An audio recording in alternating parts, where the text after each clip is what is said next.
அன்றைய காலை பொழுது மற்ற நாட்களைப் போலவேதான் சாதாரணமாக விடிந்தது. வீட்டின் கண்ணாடி முன் நின்று என்னை நானே அலங்கரித்துக் கொண்டிருந்தேன்.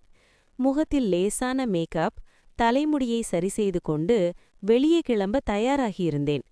எனக்கு நானே சிரித்துக்கொண்டு, இன்றும் ஒரு சாதாரண நாள்தான் என்று நினைத்த அந்த நொடி என் வீட்டு அழைப்பு மணி ஒலித்தது. நான் எதிர்பார்த்த எந்த விருந்தாளியும் இல்லை. யார் வந்திருப்பார்கள் என்று சிறு குழப்பத்தோடு கதவை திறந்த எனக்கு பெரிய அதிர்ச்சி காத்திருந்தது. வாசலில் அவன் நின்றிருந்தான். என் வளர்ப்பு மகன்.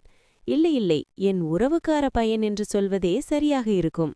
என் கணவரின் முதல் தாரத்து மகன் அவன். அவனுக்கும் எனக்கும் அதிக வயது வித்தியாசம் இல்லை என்றாலும் ஒரு தாயின் ஸ்தானத்திலிருந்துதான் நான் அவனை பார்த்து வந்தேன். 2 மாதங்களுக்கு முன்புதான் அவனுக்கு திருமணம் முடிந்தது.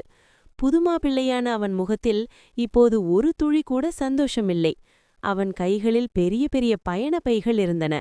முகமெல்லாம் ஏதோ ஒரு பெரிய சுமையை சுமப்பது போன்ற இறுக்கம். என்னப்பா ஆச்சு? ஏன் இப்படி திடுதிப்புன்னு வந்திருக்க? அதுவும் இவ்ளோ பைகளோட என்று நான் பதற்றமாக கேட்டேன். அவன் எந்த பதிலும் சொல்லாமல் பைகளை உள்ளே வைத்துவிட்டு சோஃபாவில் தொப்பென்று அமர்ந்தான். அவன் கண்கள் சிவந்திருந்தன. நான் அவன் அருகில் சென்று அமர்ந்தேன். என்கிட்ட சொல்லுப்பா, என்ன பிரச்சனை? ஏதும் சண்டையா? 2 மாசம்தான் ஆகுது கல்யாணமாகி, இப்போ ஏன் இவ்ளோ கோவமா வீட்டை விட்டு வந்திருக்க என்று மென்மையாக கேட்டேன். அவன் பெருமூச்சு விட்டுக்கொண்டே பேசத் தொடங்கினான். எனக்கும் அவளுக்கும் செட்டே ஆகாது போலிருக்கு. இப்படியே போனா பெரிய பிரச்சனை ஆயிடும். எனக்கு தான் கெட்ட பேர் வரும். அதான் நான் கிளம்பி வந்துட்டேன் என்றான் விரக்தியாக. எனக்கு ஒன்றும் புரியவில்லை. என்ன சொல்ற நீ? அவளுக்கும் உனக்கும் கல்யாணமாகி 2 வருஷமா பழக்கம் இருக்குமே, இப்போ திடீர்னு என்ன பிரச்சனை? அவன் கோபமாக, எதுக்கு எடுத்தாலும் சந்தேகம் படுறா. ஒரு ஃபோன் கால் கூட நிம்மதியா பேச முடியல. ஆபீஸ்ல இருந்து ஃபோன் வந்தா கூட யார் பேசுறா, என்ன பேசுறாங்கன்னு துருவி துருவி கேக்குறா. வீட்ல எப்ப பார்த்தாலும் சண்டை தான். நான் பெரியவனா அவ பெரியவளான்னு தினமும் ஈகோ கிளாஷ் நடக்குது. என்னை விட்டுட்டு வேற யார்கிட்டயாவது ரொம்ப நேரம் பேசுறா. எனக்கு இதெல்லாம் செட்டே ஆகாது என்று கொட்டி தீர்த்தான். எனக்கு அவளின் தவிப்பு புரிந்தது. ஆனால் ஒரு குடும்பம் பிரியக்கூடாது என்பதில் நான் உறுதியாக இருந்தேன். என்னப்பா, இதெல்லாம் ஒரு காரணமா? அவ ஏன் இப்படி பண்றான்னு நீ யோசிச்சியா? உன்னை பத்தி அவளுக்கு நல்லா தெரியும். தெரிஞ்சும் அவ இப்படி நடந்துக்கிறான்னா நீயும் அவளுக்கு புரிய வைக்கணும் என்றேன். நான் எவ்வளவு சொல்லி பார்த்துட்டேன், ஒன்னும் வேலைக்காகல. தினமும் சண்டை போடுறதுக்கு நான் இங்கேயே வந்துட்டேன் என்றான் அவன். நான் சிரித்துக்கொண்டே, அவளை விட எனக்கு உன்னை பத்தி நல்லா தெரியும்பா. அவகிட்ட வேற ஏதும் வீக்னஸ் இருக்கான்னு பாரு. அதை வச்சு அவளை மாத்த முயற்சி பண்ணு என்றேன்.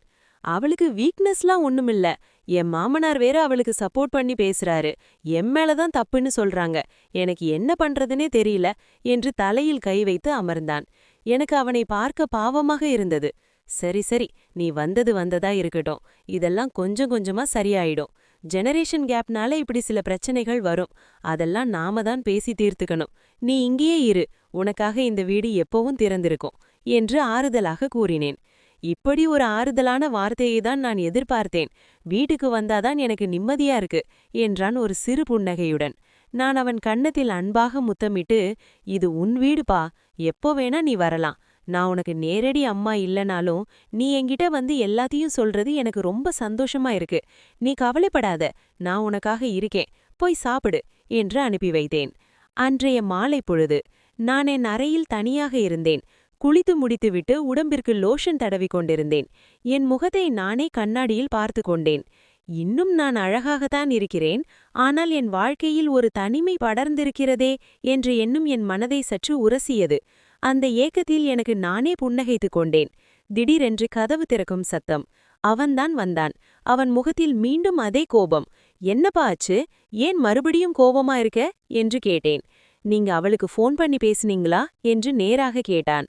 ஆமாம்பா, ஃபோன் பண்ணேன். என்ன பிரச்சனை என்றேன் சாதாரணமாக. நீங்க என்ன சொன்னீங்க அவகிட்ட? அவ இப்போ எனக்கு ஃபோன் பண்ணி நான் சந்தேகப்பட்டது சரிதான்னு சொல்லி சண்டை போடுறா. உங்க சித்தி கூட இப்படிதான் பண்ணிருப்பா போலன்னு கிண்டல் பண்றா. நீங்க அவகிட்ட என்னதான் பேசுனீங்க என்று குரலை உயர்த்தினான். எனக்கு அதிர்ச்சியாக இருந்தது. நான் யதார்த்தமா தானப்பா பேசுனேன். அதை அவ தப்பா புரிஞ்சுக்கிட்டா நான் என்ன பண்றது என்றேன். அப்படி என்ன யதார்த்தமா பேசுனீங்க சொல்லுங்க என்று விடாப்பிடியாக நின்றான். நான் மெதுவாக பேசினேன். இதுதான்பா சொன்னேன். உன்னை விட என் பையனை பத்தி எனக்கு நல்லா தெரியும். அவனுக்கு எது பிடிக்கும் எது பிடிக்காதுன்னு எனக்கு தெரியும். இன்னும் சொல்லப்போனா அவனோட மைண்ட் செட் எப்படி இருக்கும்னு கூட எனக்கு தெரியும். அவனை போய் நீ கஷ்டப்படுத்துறியேன்னு சும்மாதான் கேட்டேன். ஆனா அவ அத வேற மாதிரி புரிஞ்சுக்கிட்டா. அவன் ஒரு கணம் அமைதியானான். நீங்க ஏன் இப்படி சொன்னீங்க? நீங்க நார்மலா பேசினாலே அவ தப்பாதான் புரிஞ்சுப்பா. அதுவும் ஒரு விஷயத்த கூட விடாம துருவி துருவி கேப்பா. நீங்க போய் இப்படி சொல்லிட்டீங்களே என்று வருத்தப்பட்டான். நான் அவன் அருகில் சென்று, இல்லப்பா, நான் சொன்னாலும் உனக்கு புரியாது. நான் உனக்கு விளக்கி சொல்றேன் வா என்று அவனை சமாதானப்படுத்த முயன்றேன். இந்த மாதிரி பொசசிவ்னஸ் பொண்ணுங்களுக்கு வர்றது சகஜம்தான். இதுவரைக்கும் நீ எந்த தப்பும் பண்ணல. ஆனா அவ உன் மேல சந்தேகப்படுறா.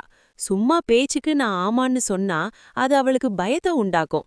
நம்ம புருஷனை நாம இழந்துடுவோமோன்னு அவளே உன்னை தேடி வருவா.